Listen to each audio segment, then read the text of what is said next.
Bonjour tout le monde, je m'appelle Otessa Moon et bienvenue dans mon monde.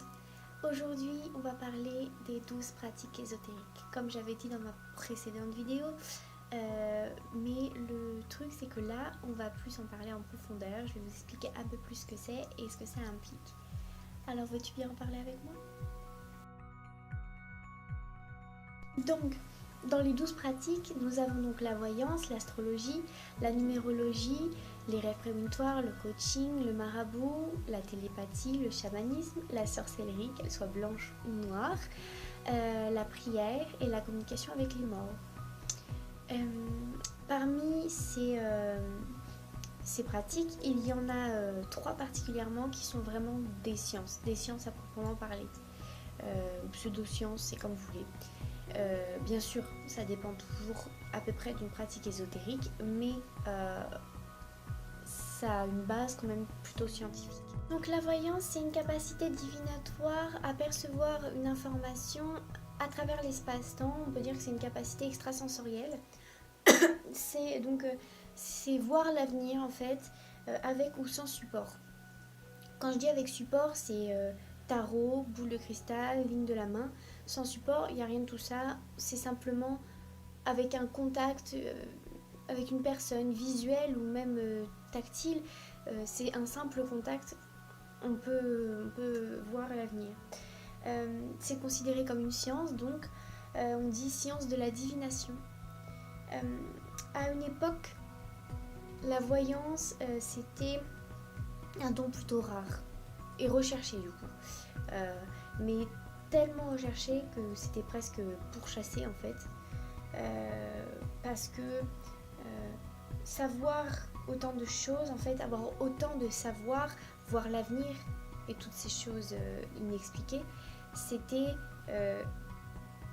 dit trop dangereux. Voilà, on disait que c'était trop dangereux. Donc, c'était mal. Donc nous avons l'astrologie. L'astrologie, c'est le discours des astres. C'est parler avec les astres, si vous préférez. C'est un ensemble de croyances et de pratiques fondées sur l'interprétation symbolique des correspondances du ciel et de l'humain, ou du ciel avec l'humain.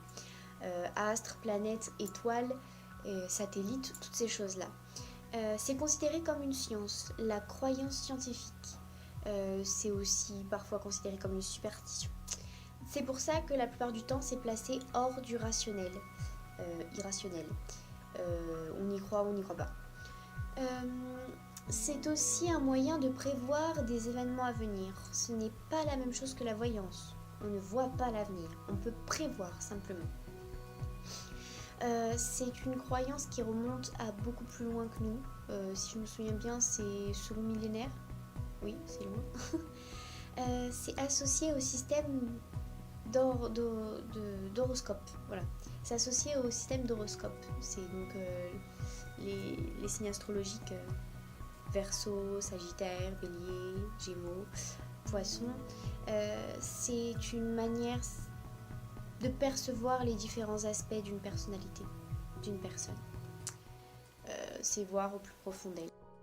Nous avons la numérologie. Donc c'est un ensemble de croyances et de pratiques fondées sur l'attribution de propriétés à des nombres. C'est variable selon le contexte, c'est-à-dire que nous avons 9 nombres. Oui, c'est ça, nous avons 9 nombres, donc de 1 à 9. Et ce ne sera pas la même chose suivant certains contextes. Donc un même nombre ne voudra pas dire la même chose pour un contexte social ou pour un contexte privé. Mais ce sera quand même le même nombre. C'est considéré comme une science, la science des nombres. C'est aussi un moyen de voir la profondeur d'une âme, pas l'avenir, ni de le prévoir, c'est juste le moyen de voir la profondeur d'une âme. C'est presque pareil que la divination, si vous préférez. C'est basé, c'est vraiment le nom, le prénom et la date de naissance qui en sont vraiment les points clés. Les nombres qui sont attribués au nom, au prénom et à la date de naissance. C'est donc basé sur l'alphabet et les 9 premiers nombres, 1 à 9. Pour chaque lettre de l'alphabet, il y a un nombre. Ce que je veux dire, c'est que jusqu'à I, si je me souviens, jusqu'à I, donc il y a 9 nombres, donc de 1 à 9, c'est jusqu'à I, et ensuite de J, et ainsi de suite, on repart de 1 à 9, de 1 à 9. On ne dépasse jamais 9. On interprète ensuite le nombre qu'on a trouvé à la fin, on l'interprète par le nom. Ce que je veux dire, c'est qu'on a un nom nous-mêmes, par exemple Otessa, mais quand j'aurai un nombre, si je tombe sur 1 par exemple, à la fin de mon calcul, si je tombe sur 1, mon nom ce sera maîtrise, par exemple. C'est vraiment le nom, ce que je reflète, si vous préférez, c'est ce que je reflète. Otessa, c'est la maîtrise, si vous préférez. Ensuite, ce sera la définition. On donne la définition de maîtrise. Ce que je veux dire, c'est tout ce que la maîtrise implique. On parle de ce qui manque aussi à cette personne, c'est-à-dire que cette personne est gentille,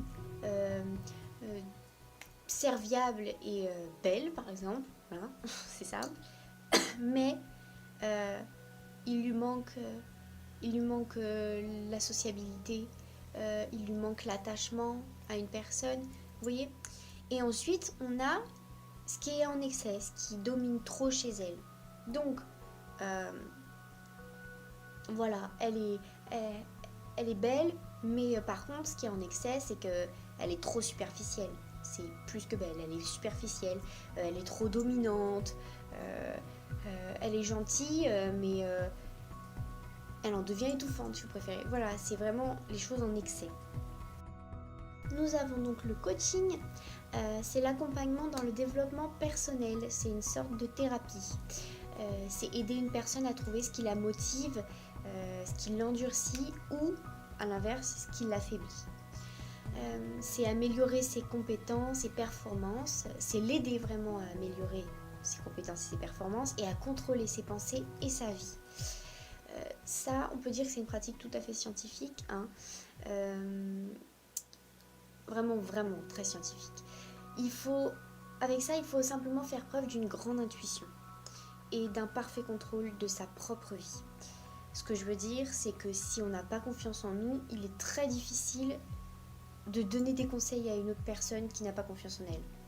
On risque de reporter nos problèmes sur elle et c'est là que ça se complique. Ce n'est donc pas à proprement parler de la magie, mais c'est considéré comme un don de savoir parler avec quelqu'un et de l'accompagner dans sa vie, de l'aider au mieux. Ensuite, nous avons les rêves prémonitoires. Donc, ce sont des rêves qui voient plus loin que le présent. Donc, ça traite la plupart du temps d'un sujet réel, parfois de nature symbolique. Ce que je veux dire, c'est que quand on fait un rêve, il ne veut pas forcément dire bêtement ce qu'on a vu dans le rêve. Si je suis entourée de flammes mais que ça ne me brûle pas, ça ne veut pas dire qu'il va y avoir un incendie et que ça ne me brûlera pas. Ça peut dire par exemple que voilà, les flammes représentent la méchanceté, quelqu'un qui me veut du mal, des personnes qui me veulent du mal qui sont tout autour de moi, mais ça ne va pas m'atteindre. Je vais tout faire pour éviter que ça m'atteigne. Voilà. Ça représente donc une situation extérieure, présente ou future, dont le rêveur ne prend conscience que le moment venu. C'est-à-dire que la plupart du temps, il faut le maîtriser ça, mais on va rêver et on va se rendre compte qu'on l'avait rêvé, on avait rêvé de cette chose au moment où on va le vivre. D'autres personnes maîtrisent ces rêves, c'est-à-dire qu'elles rêvent, elles vont savoir que ça c'est un rêve prémonitoire, donc elles vont pouvoir maîtriser le futur. Donc les rêves prémonitoires sont aussi des moyens de trouver des réponses à des problèmes, à des dilemmes, à des questions qu'on se pose. On rêve et on trouve la réponse. Ce que je veux dire, c'est que pour trouver la réponse, du coup, on a une formation d'un scénario le plus probable possible et qui se rapproche le plus du réel. Ce qui va nous permettre d'accommoder notre esprit plus facilement. Cependant, ça reste une difficulté de parfaitement interpréter ses rêves. Et ce que je dis souvent, c'est que si on fait un rêve, c'est pas la peine d'aller voir une personne et lui demander ce que ça veut dire, parce qu'elle risque malheureusement de l'interpréter pour elle. Elle ne saura pas ce que ça veut dire pour vous. Vous savez mieux ce que ça veut dire, vous qui avez fait ce rêve. Nous avons l'exorcisme. C'est un rituel plus ou moins religieux. C'est obliger une entité malveillante la plupart du temps, à quitter un corps vivant. À une époque, malheureusement, l'exorcisme, c'était une réponse à des maladies qu'on ne connaissait pas. C'est-à-dire que quelqu'un était malade, le médecin ou le prêtre ne savait pas ce que c'était, c'est bon, ça voulait dire qu'il était possédé. Alors, pour éviter d'en prendre la responsabilité, ça y est, on faisait tout de suite un exorcisme. Et si la personne mourait, c'était parce que le démon était trop fort et qu'il s'était libéré du démon, mais bon, qu'il n'avait pas survécu. C'était vraiment un moyen de se protéger à cette époque-là. Maintenant, c'est très vite devenu une pratique ésotérique. Parce que jusqu'à maintenant, et d'ailleurs c'est toujours pas trouvé, ça reste toujours inexpliqué. On ne sait pas comment ça fonctionne, comment le rituel fonctionne vraiment pour faire sortir l'entité. Après, l'exorcisme c'est beaucoup utilisé dans la culture populaire. Ce que je veux dire, c'est les films, les séries, les livres. On retrouve beaucoup d'exorcismes. C'est devenu presque à la mode. Voilà. Mais faut pas le prendre à la légère. Faut pas jouer avec. Hein. Comme toutes les autres pratiques d'ailleurs, faut pas jouer avec. Et encore moins l'exorcisme. Il y a la télépathie. La télépathie, c'est un moyen de partager ses pensées sans faire usage de la parole. C'est partager ses pensées avec quelqu'un sans faire usage de la parole.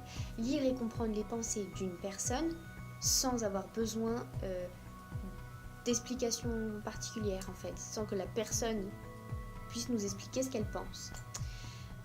C'est un don peu commun, bien sûr, et plutôt très convoité. C'est donc la perception des sentiments refoulés d'une personne. On peut, d'ailleurs on le fait la plupart du temps, facilement le parallèle avec l'empathie, qui est donc ressentir ce qu'une personne ressent, vraiment partager l'émotion et le moment présent avec une autre personne. Mais ça ne veut pas dire que ces sentiments nous appartiennent.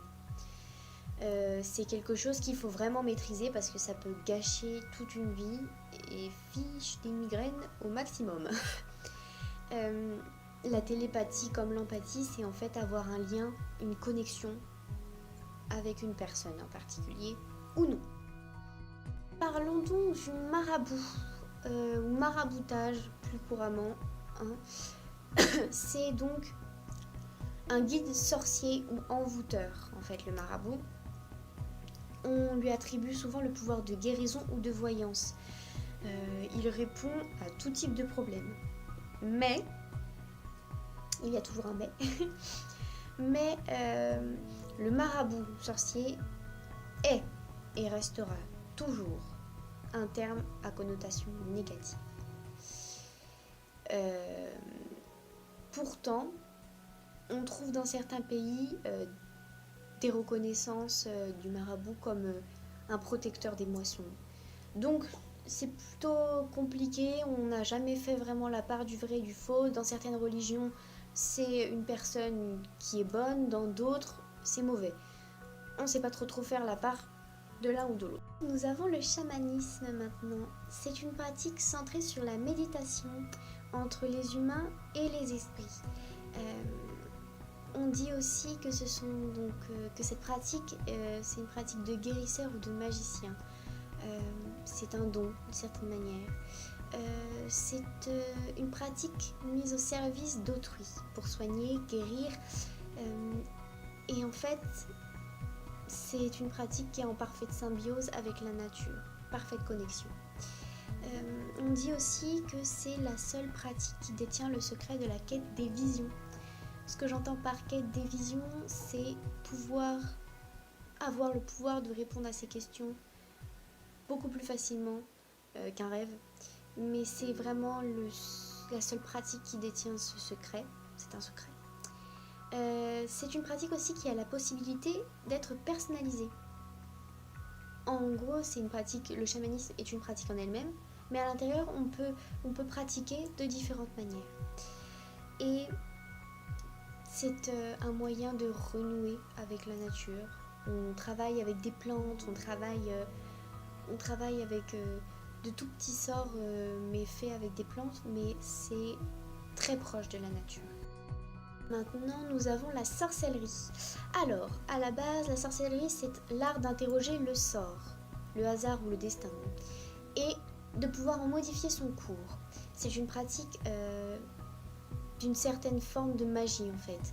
C'est un travail avec des forces surnaturelles, sur la plupart du temps, maléfiques ou bienveillantes, on choisit après, ou bien sûr c'est un travail simplement naturel, avec des plantes, les cycles lunaires, les ondes, toutes ces choses-là. C'est bien sûr, la sorcellerie, c'est une utilisation très délicate, car malheureusement, on peut vite tomber dans des travers. Ce que je veux dire, c'est que si on a choisi de faire le bien, il faut quand même mesurer à chaque fois que quand on fait un sort, on le fait vraiment pour le faire le bien et non pour des raisons, de mauvaises raisons. Parce que c'est là où on tombe dans un mauvais travers. Donc ensuite dans la sorcellerie, comme je disais, il y a vraiment deux côtés de la sorcellerie bien distincts, la magie blanche et la magie noire. Ensuite on dit qu'il y a la magie verte, rouge, bleue, enfin tout ça, mais j'ai préféré faire vraiment les deux plus importantes, la magie blanche et la magie noire. La magie blanche ou magia, c'est l'utilisation altruiste ou préventive avec des moyens presque toujours positifs et bénéfiques. C'est donc la guérison, la protection, le renforcement et la réconciliation qui en sont vraiment les points clés. Et c'est une invocation totale de bon esprit. Ensuite, la magie noire ou nigromancia, c'est des effets négatifs du fait de la personne qui pratique, bien sûr. Hein, c'est pas tout seul, c'est la personne qui pratique qui provoque ces effets négatifs. C'est l'utilisation à des buts consciemment maléfiques et des moyens négatifs qui font cette magie noire. Donc empoisonnement, ensorcellement, invocation de démons et toutes ces choses qui sont néfastes. Et pour finir, en fait, c'est plutôt faire du mal à autrui, en fait, la magie noire. Donc nous avons la prière en 11e pratique. C'est plus un contexte religieux, bien sûr, cette pratique. C'est parler avec le Dieu de notre religion la plupart du temps, les anges. C'est invoquer notre ange gardien, notre guide et pouvoir échanger avec lui. C'est tout à fait simple, mais ça reste vraiment très très religieux. Ensuite, nous avons donc en 12e pratique et dernière pratique la communication avec les morts. Plus particulièrement, on l'appelle la nécromancie. C'est en fait l'interrogation de l'esprit des morts, hein, qui souhaite parler avec les vivants.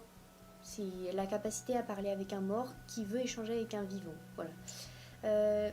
Malheureusement, c'est une pratique qui est rattachée à la magie des ténèbres, donc la magie noire, parce que c'est un risque de déranger les morts et il faut être capable d'en payer le prix. Ce que je veux dire, c'est que c'est pas forcément qu'on va avoir un truc horrible qui va nous arriver. Hein. Ce que je veux dire quand je dis être capable d'en payer le prix, c'est être capable, je sais pas, de vivre dans la peur, de faire des cauchemars, enfin voilà.